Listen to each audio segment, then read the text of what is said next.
Saint Michel, ange de l'Eucharistie.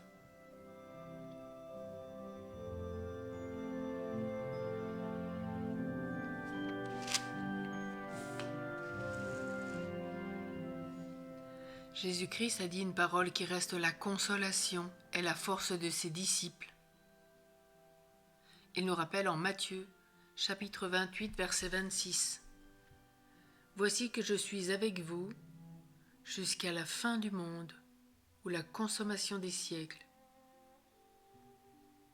Il réside au milieu de nous et sa maison est le tabernacle. C'est là qu'il fait ses délices d'habiter parmi les enfants des hommes, nous rappelle le livre des Proverbes, chapitre 8, verset 31. C'est là que nous allons le visiter et le prier. Pourquoi l'ange gardien de la vie mortelle du Sauveur ne serait-il pas maintenant l'ange gardien de sa vie eucharistique ? Il se tient sans doute à l'entrée du sanctuaire comme le chérubin se tenait à l'entrée du paradis, un glaive flamboyant à la main. Le fidèle s'approche-t-il pour communier ? L'archange sourit à l'âme qui se présente à son Dieu animé par la foi, la pureté et l'amour. N'a-t-il pas promis que celui qui lui rendrait le culte des 9 salutations aurait, en se rendant à la Sainte Table, un cortège de 9 anges choisis dans les 9 cœurs ? C'est tiré d'après la vie d'Antonia d'Astonac que vous connaissez. C'est l'extrait du messager du Sacré-Cœur. C'est très important. Cette salutation, vous la priez quand vous priez le chapelet de Saint Michel Archange. Et donc, quand on prie ce chapelet, nous prions les 9 cœurs des anges. Et de ce fait, nous avons un ange qui nous accompagne à la table eucharistique chaque jour, si bien sûr nous le prions chaque jour. Et c'est bien le Padre Pio aussi qui nous invitait à vivre cette démarche quotidienne qu'il vivait. Le prêtre monte-t-il à l'autel, l'archange est le témoin de la grande action qui s'accomplit. L'Église nous dit qu'il se tient à la droite de l'autel.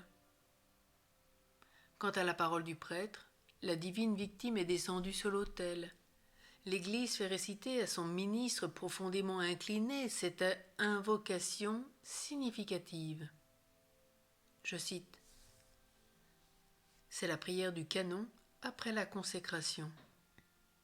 Dieu Tout-Puissant, commandez que ces offrandes mystérieuses soient portées par les mains de votre saint ange à votre autel sublime. »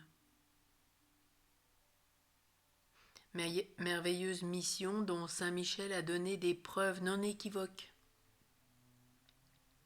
Saint Léon, offrant le saint sacrifice de la messe, vit un jour, au moment de cette invocation, Saint Michel descendre sur l'autel, prendre la sainte hostie, la porter au ciel, la déposer sur l'autel céleste où Jésus est constamment en immolation devant son Père, et quelques instants après, la remettre sur l'autel en lui disant : « Ce que je viens de faire ostensiblement à tes yeux, je le fais chaque jour et autant de fois que Jésus mon Maître s'immole par le glaive de sa parole, qu'il a mis entre les mains de ses ministres. » Quand nous assistons à la messe, pensons-nous à ce grand rôle de Saint Michel et demandons-lui de porter au trône de Dieu en même temps que l'oblation sainte nos vœux et nos prières.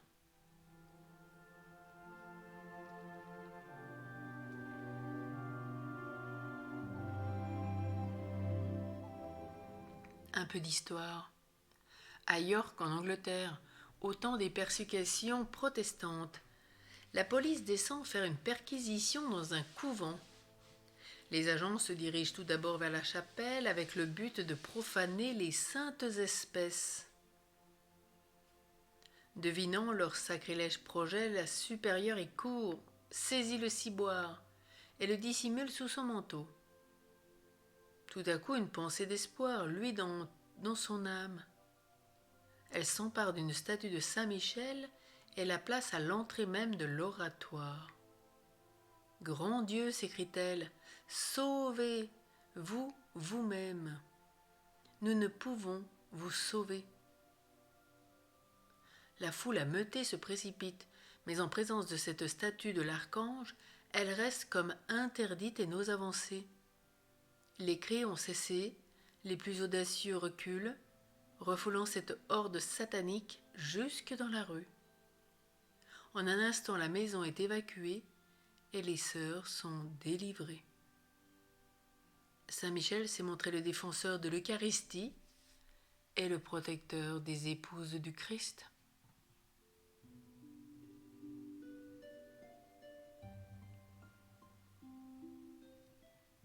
En ce jour, pénétrons-nous d'un saint respect quand nous entrons dans l'Église et assistons à la Sainte Messe avec une religieuse dévotion, en écoutant attentivement et en voyant Saint Michel nous accompagner, ainsi qu'un ange de chacun des cœurs qui nous accompagne au cours de cette Eucharistie.